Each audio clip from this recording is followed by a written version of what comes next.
5 ways to address the bulbous nose. Number 1, nose bridge to tip lengthening. Dapat mas mahaba yung distance from the glabella to the tip of the nose. Number 2, alar lift and alar trimming. Dito kasi napapaliit natin yung height ng kanyang alars as well as yung width. Siyempre gagamit tayo dito ng seamless alar technique para walang scar.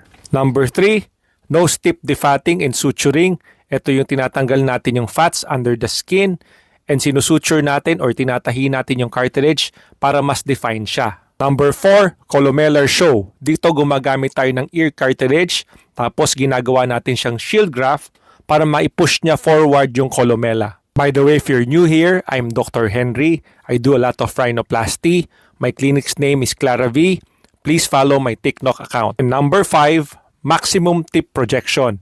Dito gumagamit ako ng septum and ear cartilage para mas maging stable and consistent